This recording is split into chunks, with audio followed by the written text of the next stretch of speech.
yet, but I decided I was going to stream this morning while I had a little more energy than I probably will later today because I've been feeling uh, a bit drugged down, a bit run down, unfortunately. But that's okay. We're going to have a good day regardless. We're going to learn some new things.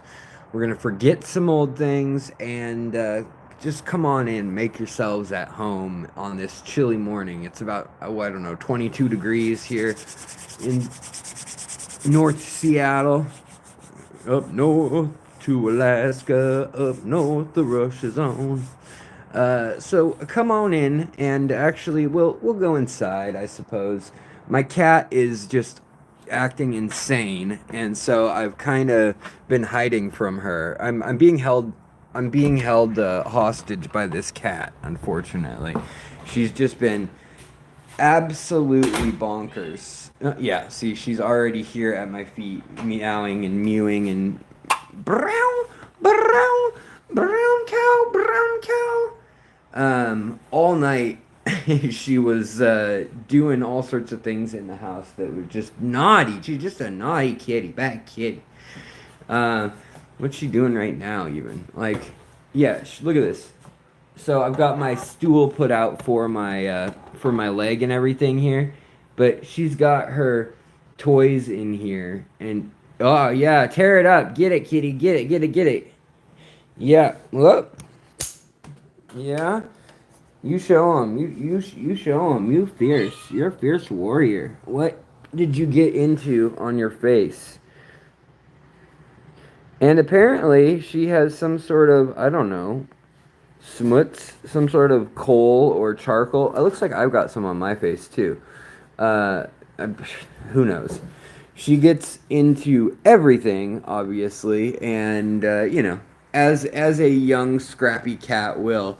Right now, she is clawing away at my feet. So, anyways, I've been working in the aquariums a bit out here in the living room, and I have allowed the CO2, the CO2, to run for a while, and we'll come over here.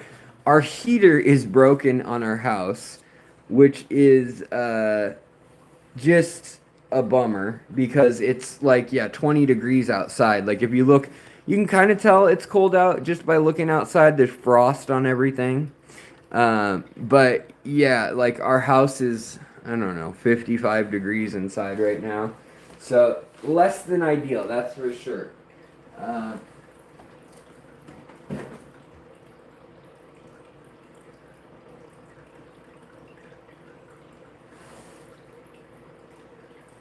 all right. So we have some plants today that I also I don't like to beg as howdy, have you checked out the aquariums they got over on Red Note? Awesome stuff. Even fish uh yeah, no, no, I know in China they've definitely got access to a lot of fish and stuff that we never see here. Um, and actually, because I'm buddies with the guy who owns Moonlight Aquatics in in North Seattle there, and he's you can shop online with him as well, my friends. But I have access to a lot of the fish that people are just seeing for the first time in China. Like a lot of them, he actually has on his site because he's got family in mainland China that ships to him. Silent Mandible, what's up? Have you checked out the? Oh yeah. Just read that. Sorry. Rudy Dewey Hendoko. I don't know how I butchered your name. I'm sorry. But good morning. And then Cassandra, what's up? I'm actively scraping a new tank for wild betta right now. Perfect timing. Right on. Gerald Tige. I hope I don't know. I'm just butchering names. I'm so sorry. But hello and welcome from Indonesia. Right on. See, that's why I like doing streams in the morning every now and then. The other thing that I really like have to say that I would tell everybody to try once in a while is the idea of having an aquarium like 60 gallons and just, I mean, plant the heck out of it like this, like very dense, like to the point where there's like hardly room for fish to be swimming around, like because see all the little baby fish that are in here right now, you just end up getting such life in aquariums like this. And if you ever allow just like literally one species or two species to exist in a tank this size, this planet, it's incredible, like, you know, how they'll reproduce and how differently they act and what they do. And, you know, just all of it is, it's pretty amazing.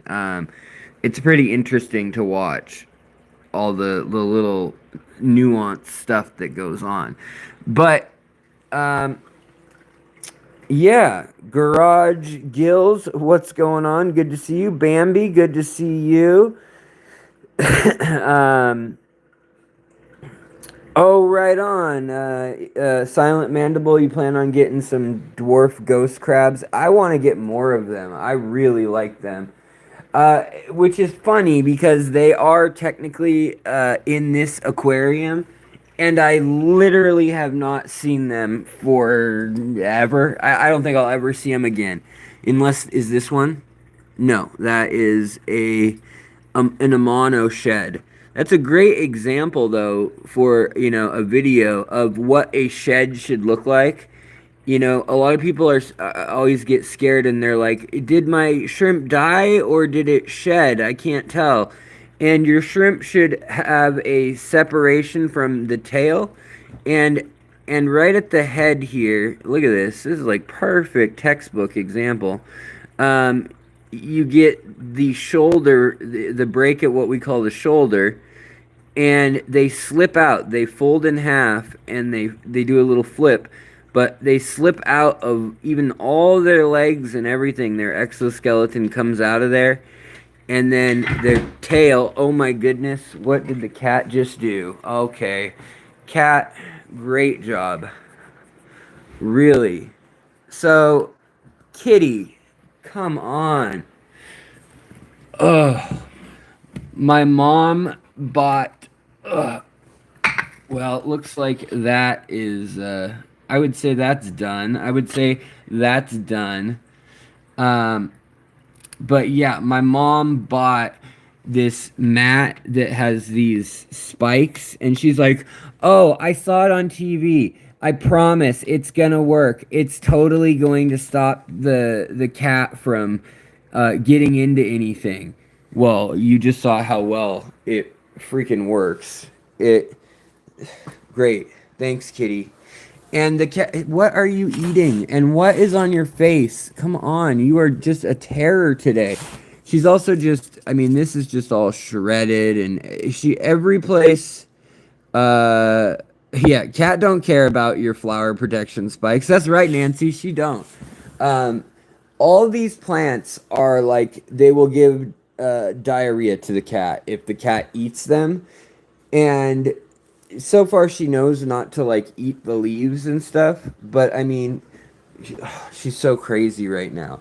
She's got so much energy. She just runs around the house and just, yeah, she's just such a naughty kitty. Cat's gonna cat. Add-on Scadlock, welcome. Good to see you. I feel like I haven't seen that name before, like in live streams. But I want to say thank you for being a member, buddy. I really do appreciate it. Bambi, sorry, Alex, in the same boat. All my plants are in the basement, the only safe place now. I know, I'm going to have to put them in the fish room. And my wife really likes her plant.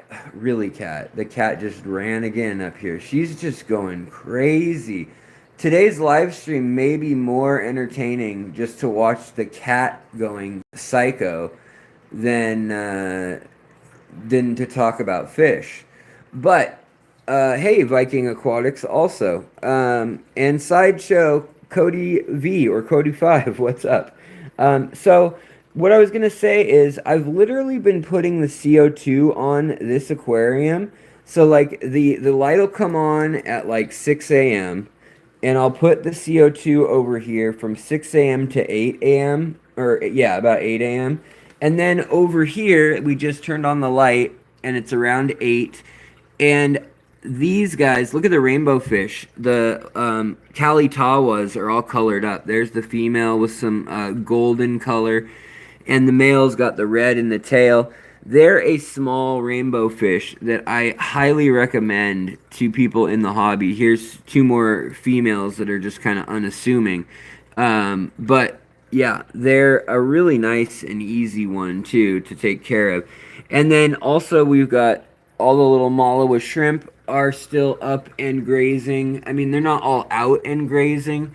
And then the tin winnie danios are showing off really well, the gold ring danios.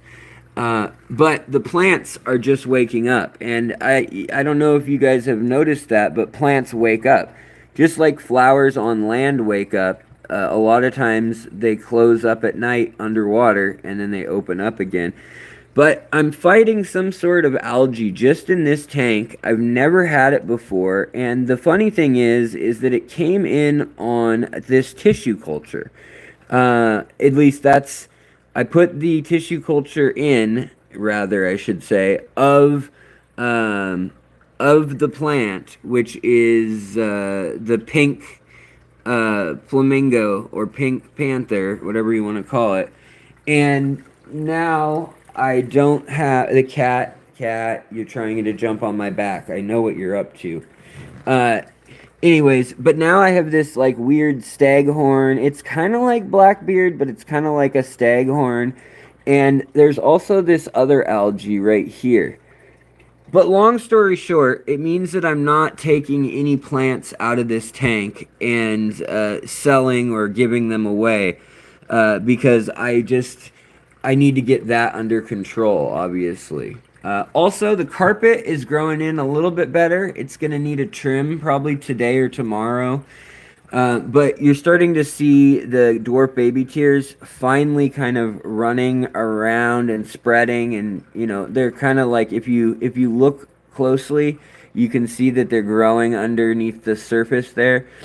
So hopefully that'll all grow in nicely. Back here, we're gonna need a trim. We need to add water, but also this plant is newer to me, and I got this from a tissue culture too. But this is Cardamine lyrata, and boy, is that a nice plant. It's really neat. When it's small, you can keep it really small. Like without CO2 or without really high light, it stays pretty small. And it's just a nice little flowering plant like this that kind of trails around, and you can kind of lead it like a hydrocotyle or an ivy. Here's more little starts of it down here. And then if you want, you can, let it get real crazy and big, and it'll grow immersed too. So the stuff that's been growing above the water actually looks really nice, interwoven with this Bulbitis hedulata, I think. But yeah, so the other thing here is that this Samulus longa, what is it, longa, flora? I forget the actual name of it, but the Samulus plant. It's not a rosette plant, but it's growing well enough that and I'm shocked because it was a tissue culture start, but it's growing well enough and it really is resisting the algae that, other good old fashioned standby plants are not resisting, like the rotalas. They've just been coated in it. But what's interesting that I was going to tell you guys is that the rotala, like my non-gensis rotala. Oh, look at this. So all the shrimp are hiding back in here too, and they're eating all of the little bits of algae and stuff slowly. But yeah, there's so many shrimp in this tank now. They're all kind of hiding and doing their thing rather than, there's a few out in the open here of my Malawa. But hopefully I can get those numbers back up and we can start selling and shipping out Malawa shrimp again. The Pandaloches, they're doing good. They're all just doing their thing. I don't know where Yeah, actually, I don't know where most of them are. They're usually very, like, very obvious and all over the place, just eating. But I think, yeah, a lot of them are right under here hiding together. They kind of get together and they'll make a little cuddle puddle and they'll sleep together in a little huddle, which is absolutely adorable for one. But anyways, so that the Potamogeton or the Pogostemon erectus, that's doing really well too. Let's see here. All right, Stephen P. Parviflorus. Yes, that's the one. Thank you, Stephen. Yep, that's the one. Cat, literally, you're driving me insane. I have a sock over it. But I have a soft cast on this leg right here, and the cat is unraveling slash using it as a scratching post. She just loves the way it feels. Um, but yeah, so the Kalitawas, they're showing off nicely this morning. Got some blue on them and some red on the male there. And then the females, yeah, they're a little dull. They've got a little gold in the tail, a little blue in the fins, and that's about it. But anyways, so the a flame or purple night sword, purple flame sword, whatever you want to call it, that this plant is doing well. Also, very beautiful plant, and this stuff is just electric. But as I said before, I am fighting this algae out of this tank, so I'm not gonna sell any plants out of this tank right now, because I don't want to be introducing such a gnarly algae to anybody. Whereas over here, we've got the whole, normal aquarium. And if you guys are interested, I will. Hey, Bunny, welcome. And GR Aquatics, hello, good morning, good afternoon. And in case I don't see you, good evening. Uh, and Adon, hello. We tried Pogo Stemon once, but it didn't do well in Flu Ball Stratum. I wonder if it would do fine in soil cap with sand. It does well in Flu Ball Stratum aqua soil. That's all I've got in here. And it does fine, especially with root tabs. The real trick is highlight and CO2 if you want it to be really very fluffy and open and spiky. It likes CO2 a lot. You can grow it without it, but it ends up looking like more like this. So look at this. Look at the difference when you don't have the CO2. Look at how leggy it can get, especially because these ones had to reach for the light more. So they got all leggy and they put all their growth up top here. And just now are we actually getting that normal, more normal looking growth. But they're goofy looking when they grow that way. But like as I was saying, in this aquarium, just 2 hours a day of CO2 and just this small regulator worth, I'm able now to see like, oh, this was Kabamba furcata, and I couldn't tell the difference between that and this. And this is Kabamba Americana or Caroliniana or one of those. I'm sure it has like a slight purple hue sometimes. It's not the main one though. The Kabamba. Oh, why am I forgetting the name of the most common one? I have it in here too. The more purpley one. Anyways, so the thing that I'm doing is I am cutting all of this slowly. So if anybody is interested in ordering some cuttings from me and you want my hybrids, I'm going to be selling some of the hybrids. So the stuff that I usually never let go or like once a year, my experimental stuff. A lot of these, I don't know if they are actually even viable via seed. So cuttings might be the only way you would get them, like in the world. But as you can see, some of these, like the Bacopa Colorado Salzmani mix, Look at this. When it comes out of the water, it looks so different than all the other Bacopas. It is like very small. Oops, sorry. It is very small and very tight. It almost looks like a mini or a pearl of something. And then, over here, well, something chewed on that. Sorry, it was going to be an example. But yeah, the other Bacopas, just they're way bigger. They like these ones here. But we've got the Bacopa colorata mixed with the Salzmane, which gives you a purple hue if you've got the right light and the right CO2. But it's gonna look pretty normal without CO2 or without strong light. You gotta have either one or both of those for some of these. Now, also, like this plant here, like this is one of this it was the super blood red rotala, and like I didn't even know that was in here because in low tech, low light, or not even low light, but no CO2, no ferts, this plant right here that's this electric and bright, it blended in with the ones, this one. Literally, they looked identical. So that's hard to believe right now, probably, but those plants you couldn't tell apart. They were the same color green until I got, that dialed in with the ferts and stuff.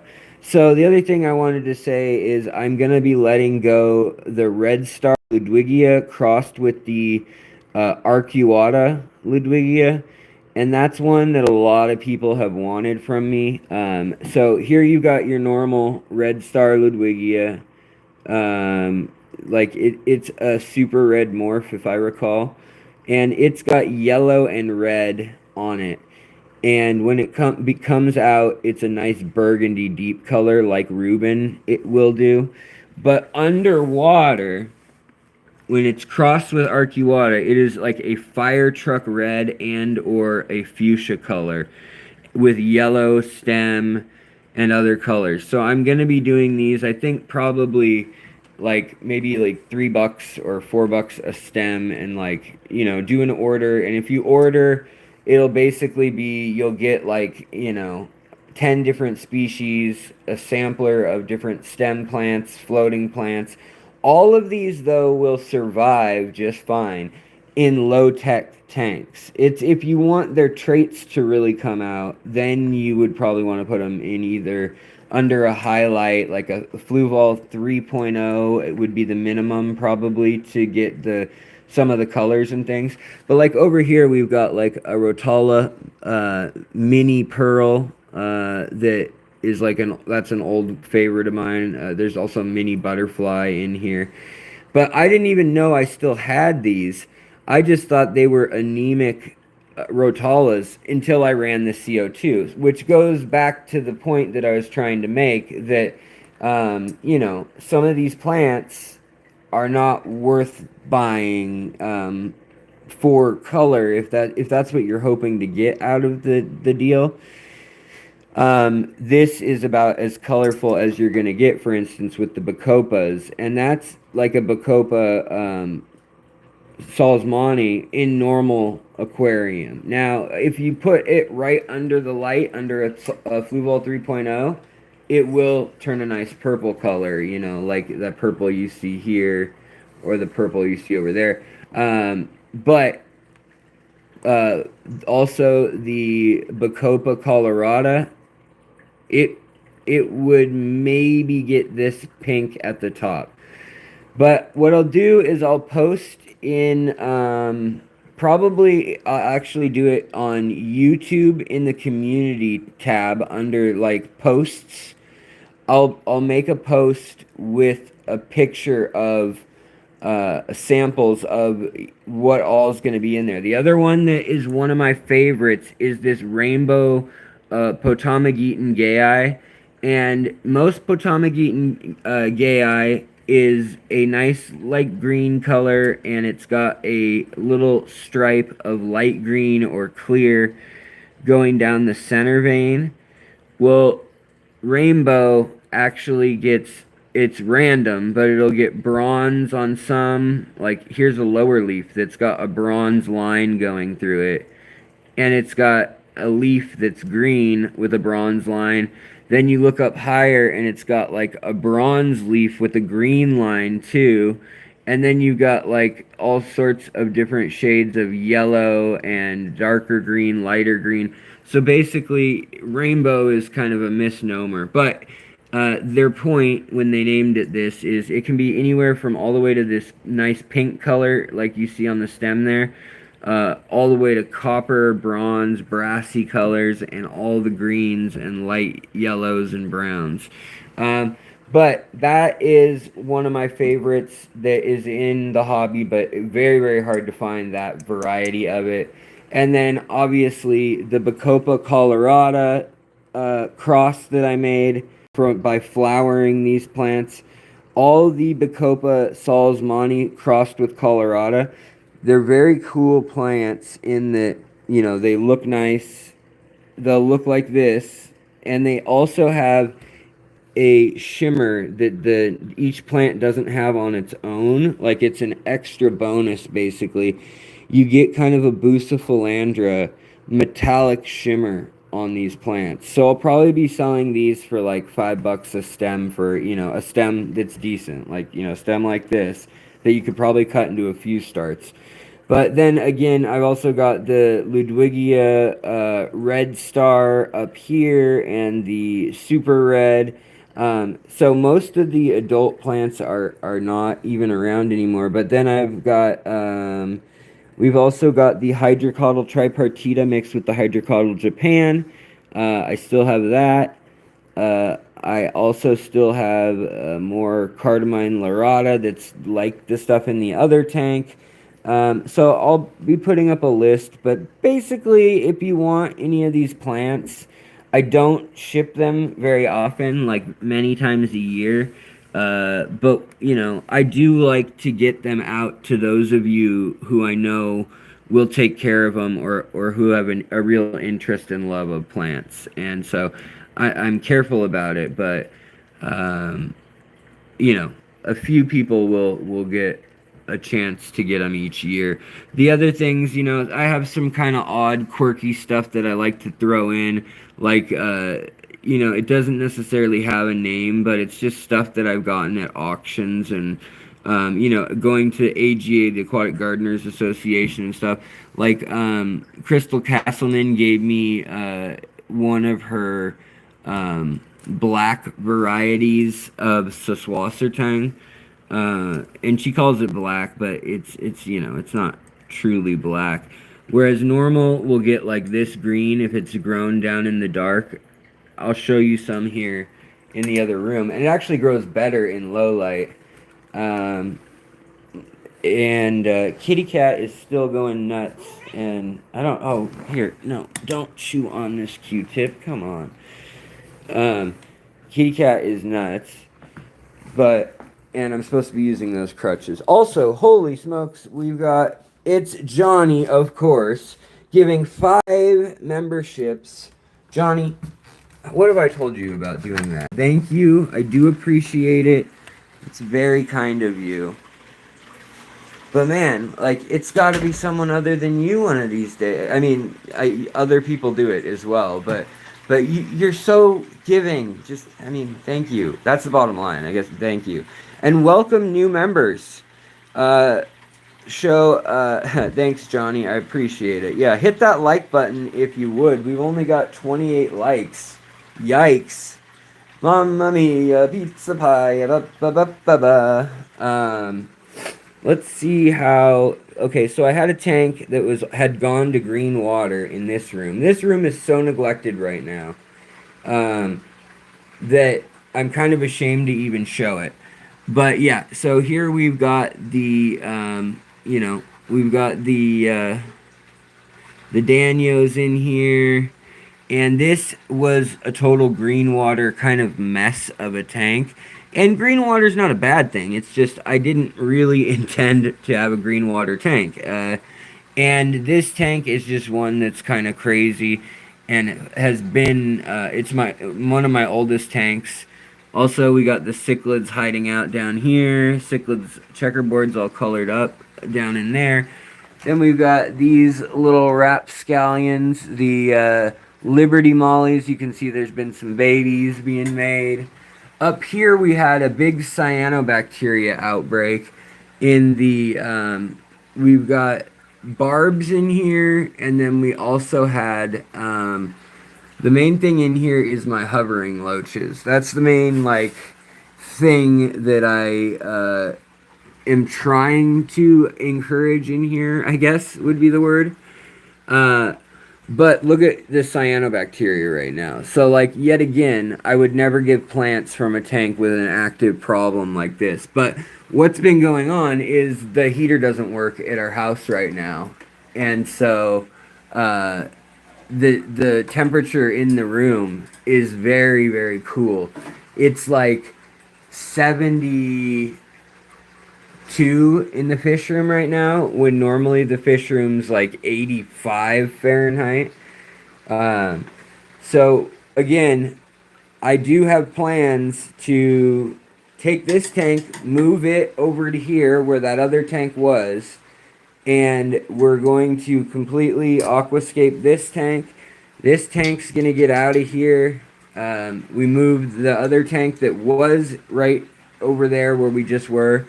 We moved that into here, and right now I actually have all that's in here is Heteranda formosa. We've got um, little top water dwelling. Where are they? They in the wild. So I wanted to try something and literally keep these guys for a couple of months, just like I find them in the wild, which is in very shallow water. And look at how pregnant this female is. And so I think it's working. Like no heater, no filter, nothing. Just in the wild, these guys are always in ditches and like just, I mean, literally like areas where you go to like a playfield in Florida or Louisiana or wherever, and there'll be like a flooded margin on the side of like the second or third soccer field that's kind of like used occasionally. And then like you just literally just dip your net in the grass that's flooded out or the muddy area, and you get like dozens and dozens of these in every scoop. So that's what I'm trying to recreate. Also, I want to put the elastomas in here at some point probably, but I don't want to be using this tank for this purpose. As you can see, it needs to be all cleaned and scraped and everything. But the same point stands in that this female is looking really good, and I know that the others are somewhere in here. I mean, we've got other least killifish in here too, that are Florida natives. And this is just like mulm and some plants, and basically it's the bottom scrapings of the last aquascape that I had in here. And so like we can like look at this. This is a filter foam that I should pull out. But other than just being a place for beneficial bacteria, this has no use in here. This was just like padding for me to graft moss to at one point. Like it's pretty wild how run down a lot of these tanks are at the moment. I've never let them get so bad. Same with like this one. We've got the shrimp in here, and they're doing fine, but I'm just not even like seeing them.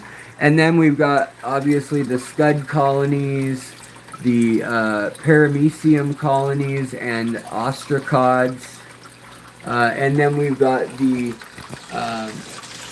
colony of freshwater isopods up here. And they kind of hide. The scuds have gone down in population, but the ostracods, or I mean, sorry, the isopods have kind of gone up. And then, ooh, look at this, the rainbow fish we just turned the lights on. Look at this Madagascar rainbow fish is looking real dapper right as we speak. in the morning. Got nice colorage. That's not a word. Coloration. And I even asked Gary Lang, what is up with this fish? Its tail is blood red, like, and this has been 6 months now. And he said, "Ooh, it looks like a bacteria or virus or something. I would kill that fish. I'd probably cull all the fish that were with it. Like he was really worried about it." And it's never been sick or shown any signs of sickness. So I've just let it be. But I mean, look at that tail. It is so red. And nobody's gotten sick. Everybody's been fine. And you can see there's a big male showing off some color right there. So those are another fun one, the Sahulensis. I need to get these guys their own spawning tank. Then we've got over here, this is the one I'm documenting for the channel. That is what happens when you put ICX in a aquarium that has crypts in it. Look at this. Isn't that disgusting? So I let it fully melt in the interest of showing like really what's going on. I have been checking. There is no ammonia, no nitrites, no nitrates, which is pretty impressive that the bacteria has figured that out. But boy, does it look bad. This tank looks like it would not support any life. It looks so sketchy. And I would be ashamed to show it if I didn't, get to thoroughly explain myself first what was going on there. So, anyways, yeah, we're down to a lot less tanks running at the moment. We've got space there, we've got space there, we've got more space over there. We have to cut out all that drywall that I told you guys about from when the roof leaked. So that's all sealed up finally, and back up in the actual ceiling. We've gone up there in the crawl space and tried to close everything off and finish up all the caulking and painting with anti-rot stuff, anti-fungal stuff. And so hopefully that won't be any issue. Also, I just figured I'd show you guys right here the little Elosoma and my blue Malawa tank. The blue Malawa's still doing good. None of their babies are surviving at the moment because of all of these guys. These guys are vicious little predators, the pygmy sunfish. They're a lovely little fish. Don't get me wrong. I think they're fun. But like there's a male with some blue metallic shimmer. Here's another male with some blue metallic shimmer. Neither of them are a like alpha male though. But yeah, look at how blue some of the Malawas are. We're getting a lot better genetics with the Malawas, but they just need their own tank soon again, so we can get the babies getting made quicker. But yeah, so that's kind of where we're at with all of this stuff. All right, let's see here. What are we? Let's get out of here for the sake of the kitty cat not following us.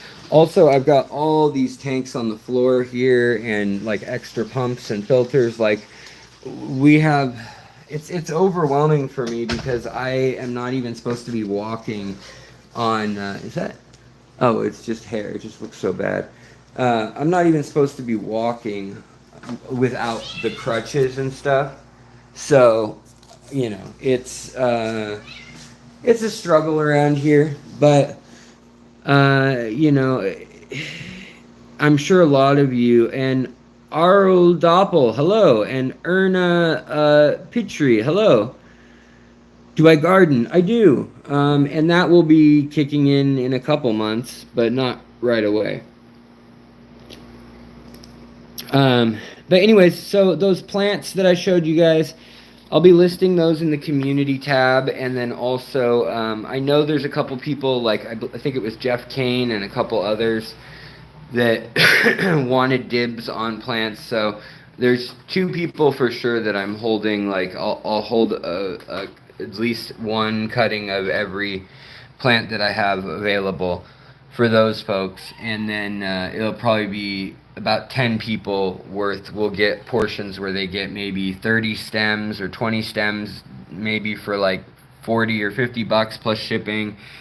And it'll be a nice little bundle like I usually do. I can post pictures of how that usually looks. But anyways, I do ship when I sell, these plants, or when I do shrimp. It's too cold for those shrimp to be sold right now, or probably the isopods. But people have said they wanted the scuds and the isopods, and even like the Daphnia and seed shrimp and all that stuff. People are saying like, I don't care, I want it, I can't get it to grow in my tank. And that's stuff that I think you kind of acquire just as an aquarist over time, and like the type that will survives in your tank, if it survives, if that makes any sense. Like it's hard to force it, I guess, is the bottom line with some of those.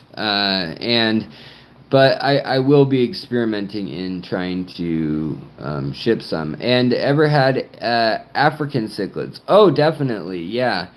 And yeah, I've got right now. I guess I don't. I was gonna say I used to have a big 60-gallon tank that was like a bow front that had Hopla. What were they? Malungu Village, Lake Victoria, Enigmatochromis, and Hoplosomas, and various. Man, what else was there? There was some rock cribs. I've had petricola, lots of different petricola catfish. Over the years, I've had a lot of different creatures.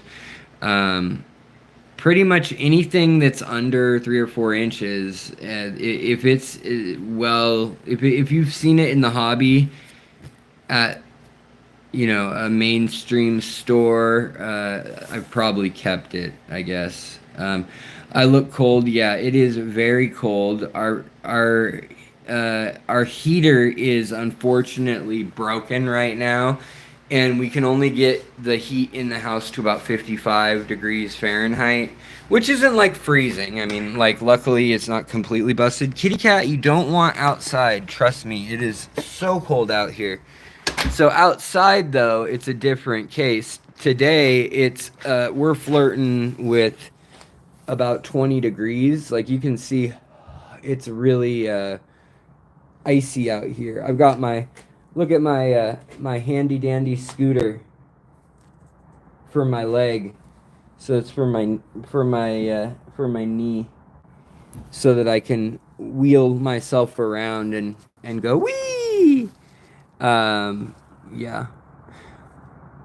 Bugsy Craftworks, hello, and Nana Blue, hello. I've seen fella put greenhouse outside with heated fish tanks to keep it warm. Yeah, definitely. They work as a heat store for sure. -6 Celsius. Yeah, something like that. That's about right. So it's been, to me, that's not like that cold, but it's enough that, yeah, I'm gonna wear a hat, I'm gonna wear a hoodie, and I'm gonna wear my warmer coat. But the problem is that the freaking house is only, what, 10 Celsius or something like that? Yeah. Well, 12 Celsius. It's awful. But we just don't have the money to pay for fixing the heater right now. We don't have the money to redo the roof right now. So I'm kind of trying to, like, the channel kind of gives me some opportunities in that a lot of times I can get credit, like, for fish. So it may seem like, oh, you just bought fish. Like, don't buy fish and buy, your roof instead, Alex. But it doesn't quite work like that. Like, I have, a lot of friends in the industry, a lot of friends that are hobbyists that are breeding fish and things like that. And so I get offers or trades or credit for helping them out in other ways, doing business cards or stickers for them. And yeah. Do I have a dream aquarium setup? And now this, I like, I like your name. Uh, that is tricky. Um, huh. Dream aquarium. I mean, technically, what I'd love is a hill stream, like if it were to be on a staircase, like alongside a staircase, and to be a waterfall or rapids of a waterfall where there's like a pool and then it drops and then a pool and then it drops a couple times. And it would all be little Stiphodon and Goby species and Borneo hillstream species, reticulatus, butterfly loaches, and Sunda danios and all the little tiny danios that live in Southeast Asian rivers. That would probably be my dream tank if I could put something like that together. But right now, don't have the money all any of that. So unfortunately, we're on hold a little bit. But the best thing about research and education is essentially it's free. Yeah, there's certain things you have to pay for, like if you want access to certain articles or journals or magazines or whatever. But a lot of times I can like email the creator or the researcher or the scientist involved and just be kind and polite and say, hey, is there a way that you could let me read your article? I was interested by it, and a lot of times they'll tell you yeah, and they'll send you a link or a copy, which is cool. Um, let's see, Beast from the East. I posted a new dwarf goby for me. Oh, on Discord. Oh, nice. I love dwarf gobies. There are some really cute ones. Boy, you know what's weird is it's foggy out. Like, let's see if you guys can see. It's foggy out, but it's like bright fog. Like, I don't know if you can tell that. It's bright fog, so I'm like kind of blinded by the fog. Blinded by the flog. Flog. I've got vlog, frog, and fog stuck in my brain. Uh, a food culture in the top that flows out. Wait, Darbar, what were you saying? Um,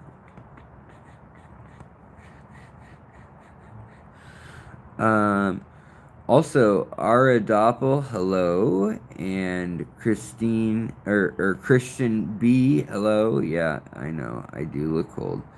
Uh, we have now this 3G. Good to see you, buddy. Yeah, singing for springing. Yeah, yeah, yeah. Christina B.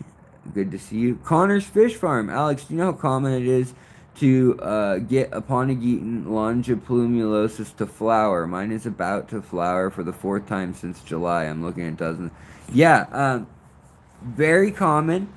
It's just one of those things that like it won't flower, won't flower, won't flower, and then once it does, just like you're experiencing, my experience with ulvasis and longiplumilosis and uh, or longiplumulus and oh, what's the other big popular one?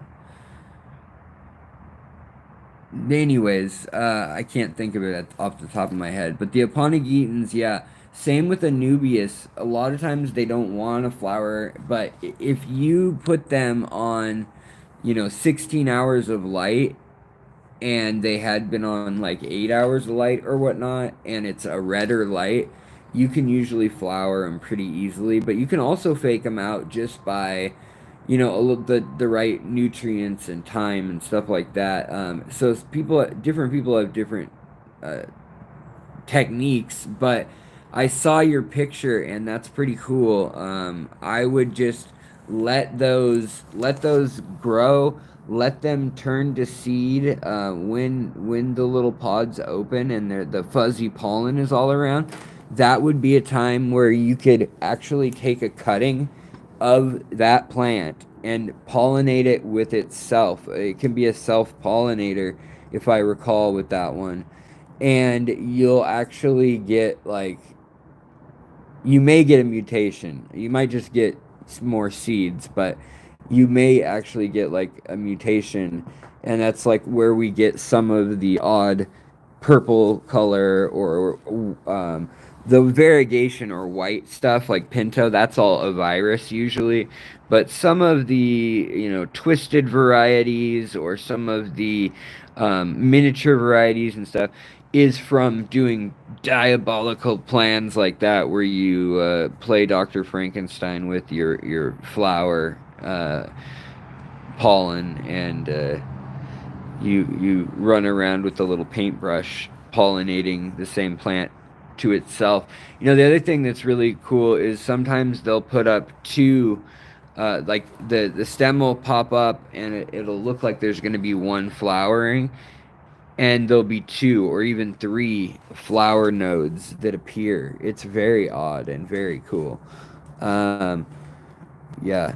And a food culture in top that flows. Okay, wait. I think maybe what happened when. Have I not been getting any more messages? What's happening here? Let's see. Why am I not getting my messages? Messages, messages, messages.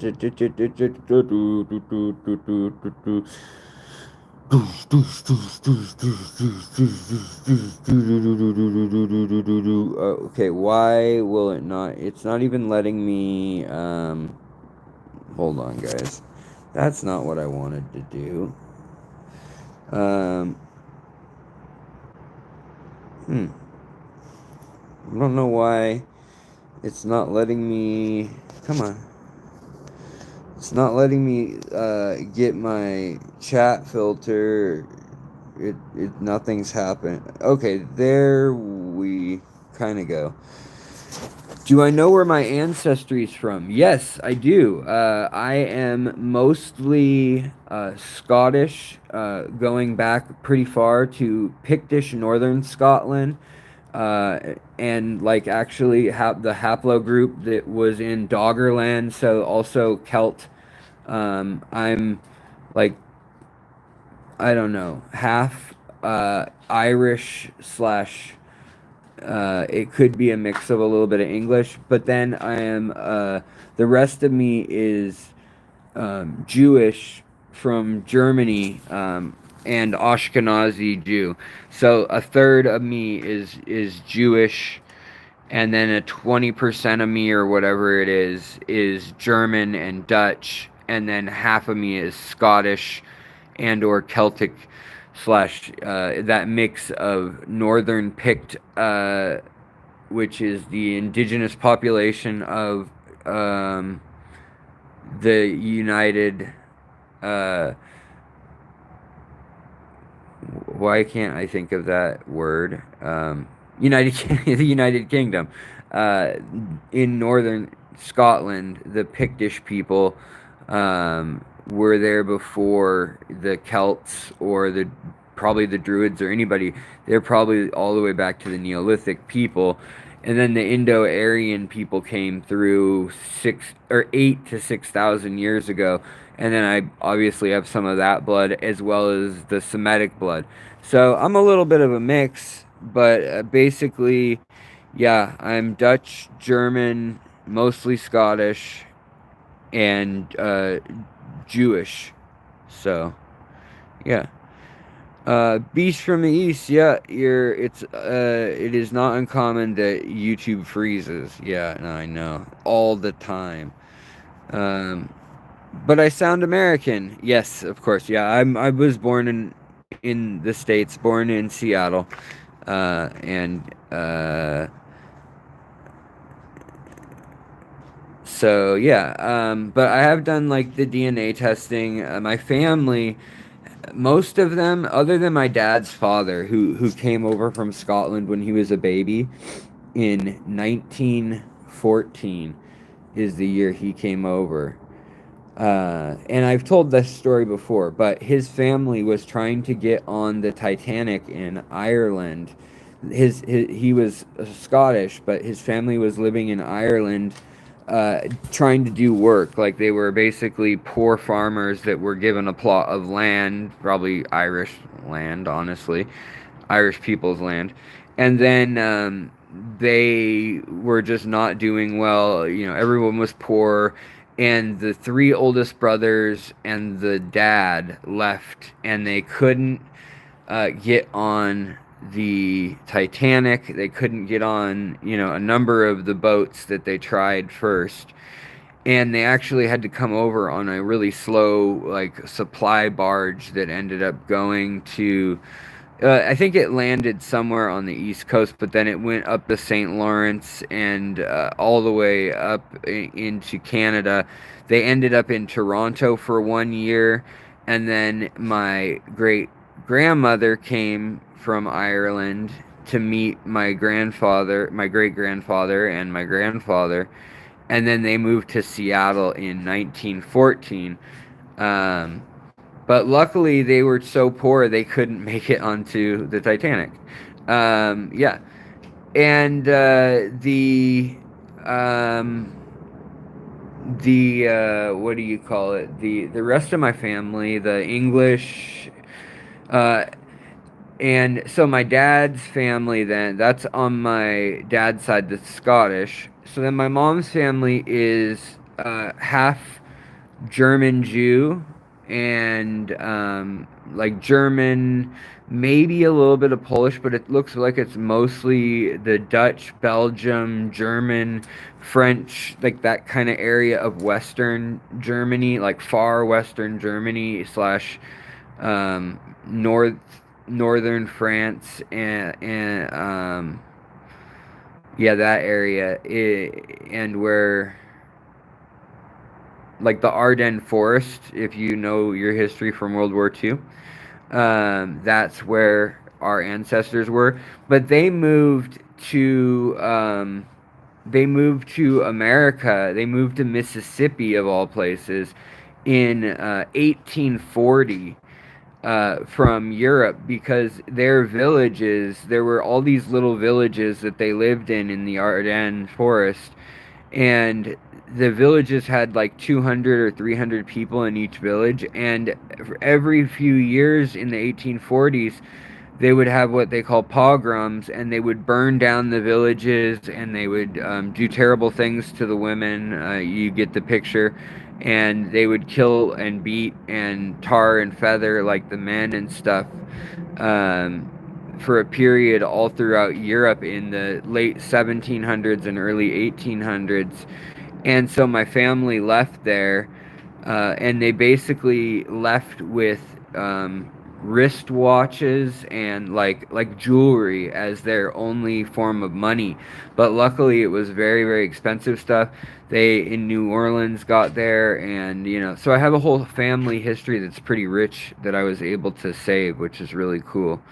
Alex, is the sun-kissed shrimp hard or soft water? I think that one is just a neocaridina, so it's probably would enjoy slightly harder water, but not hard in the sense of like not super hard. You don't want it in like really alkaline water to the point where it's Lake Tanganyikan or anything. You want water more like where you'd keep guppies, I suppose.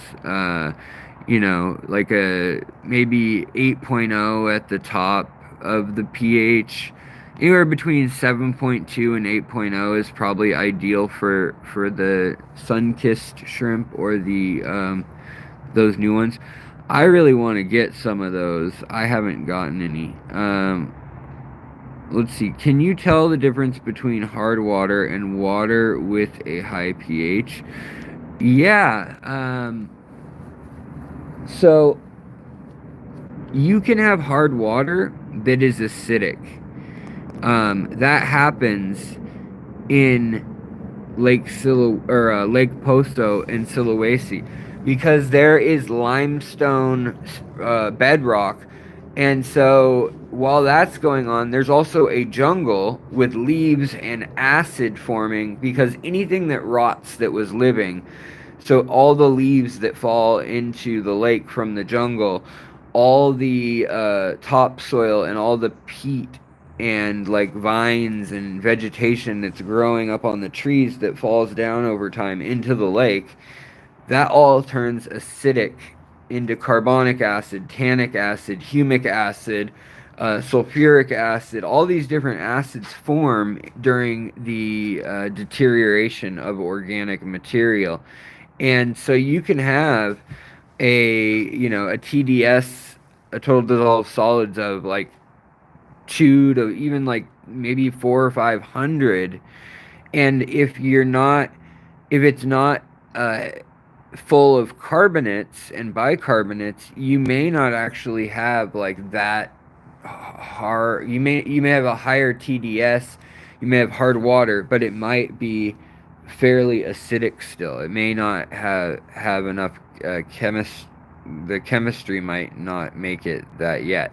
Um, that happens also in Vietnam, Laos, Cambodia, places where rainwater or glacial melt or snow melt, like from Tibet into India, for instance, comes off the mountains or the Peruvian Andes down into the rainforest.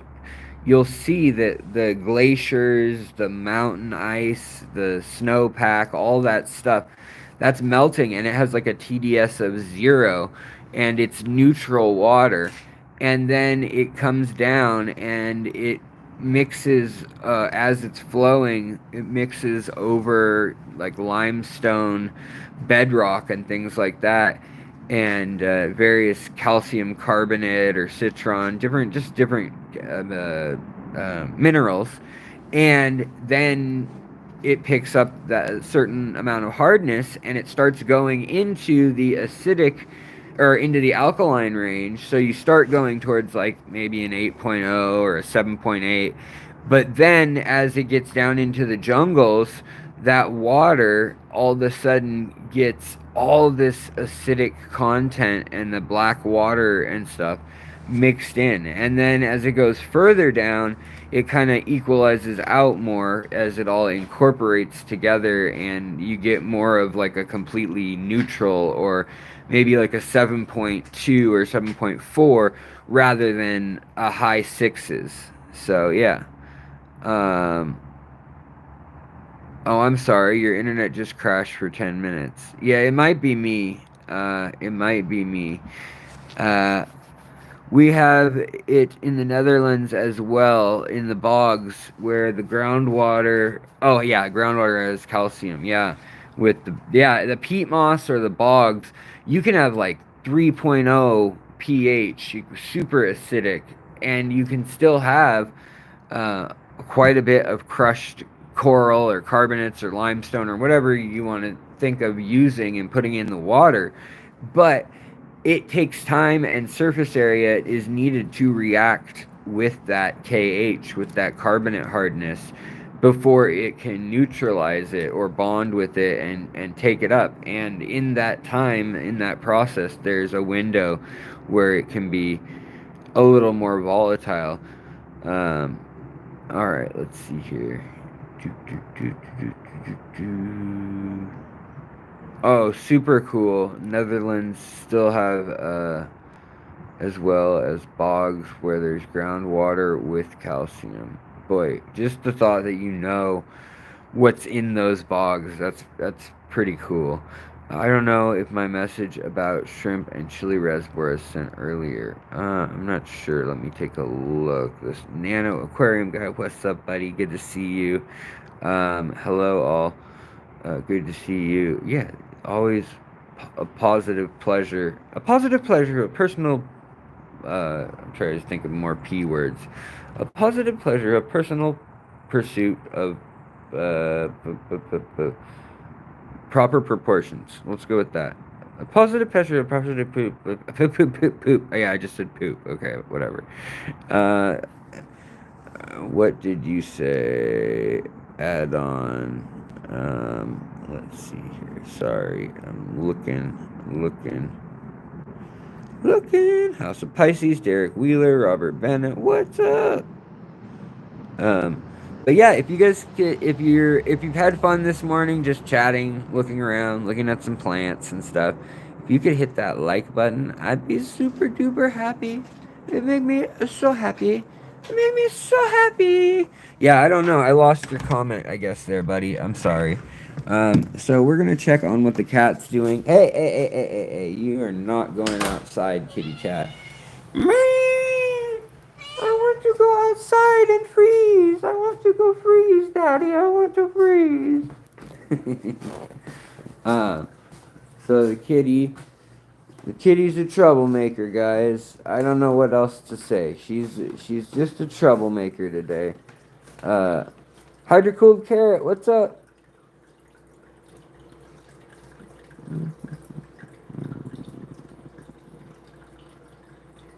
Yeah, and I may try to stream again either tonight or tomorrow in the afternoon as well.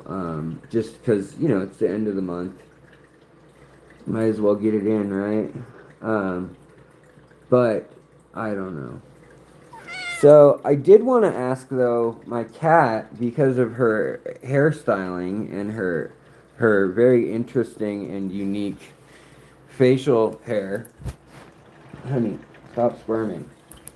I wanted to ask her, do you think Elon was just giving his heart out to everybody? Or do you think he was doing something else, Sumi? What do you think he was doing, Sumi? Here, get on. You can get on my back, hon.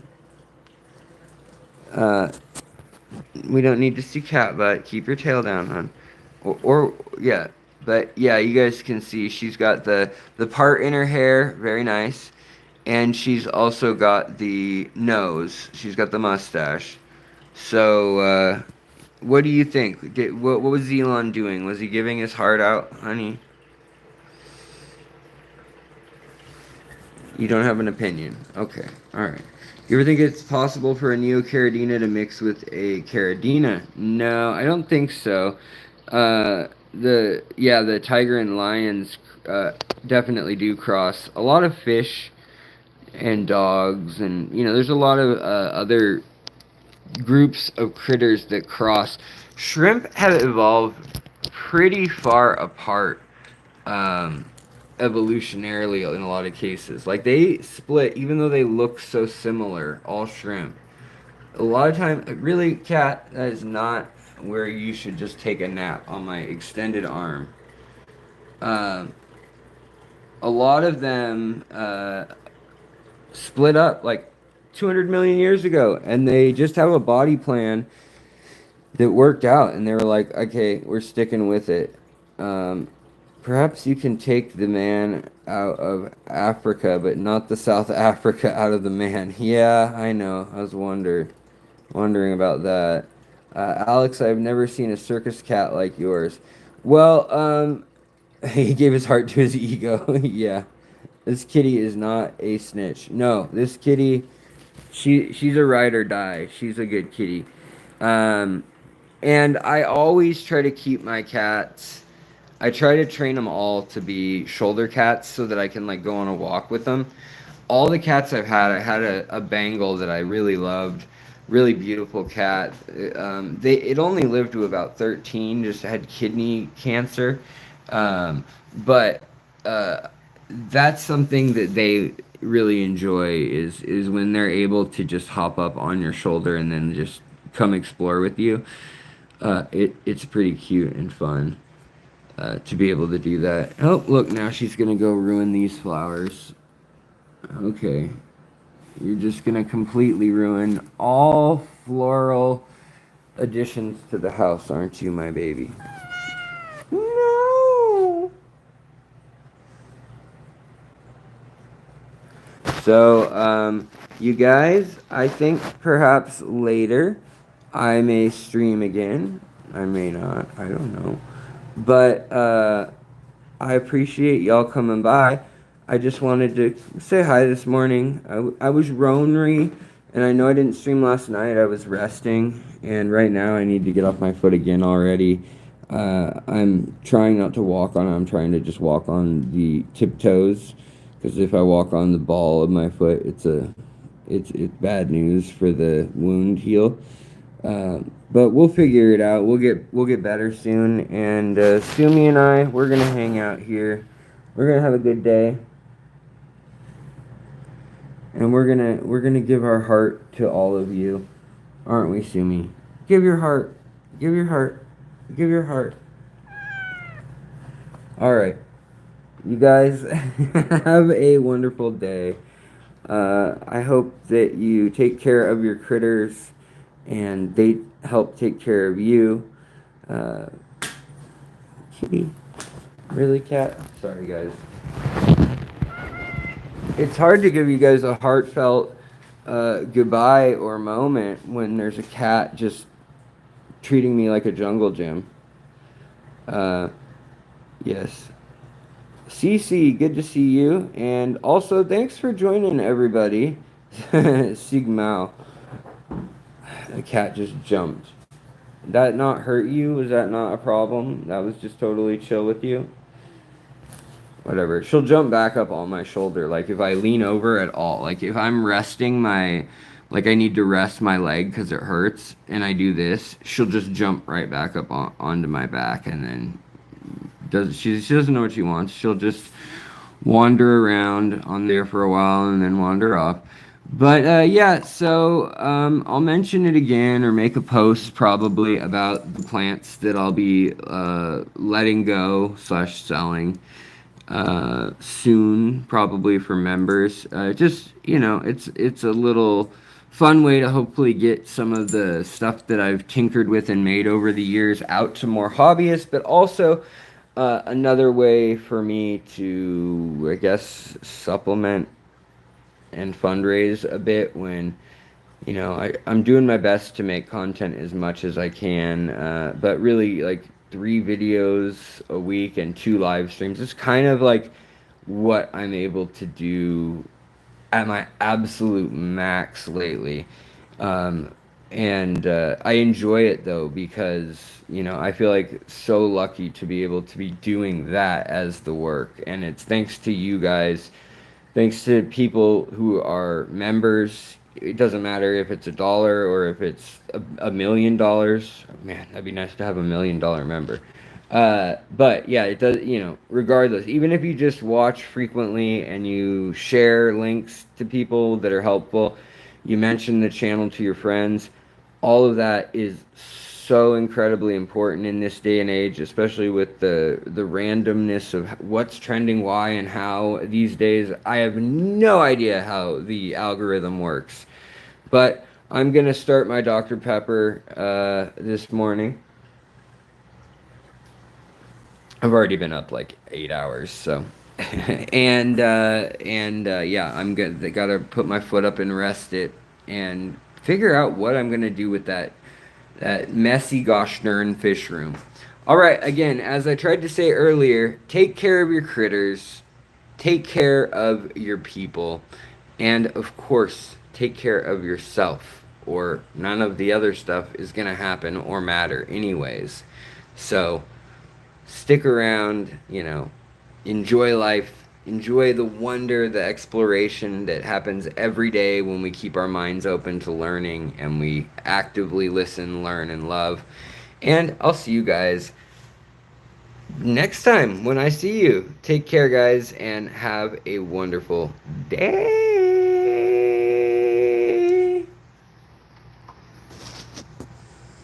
Ba, ba, ba, ba, ba, ba, ba. Everybody knows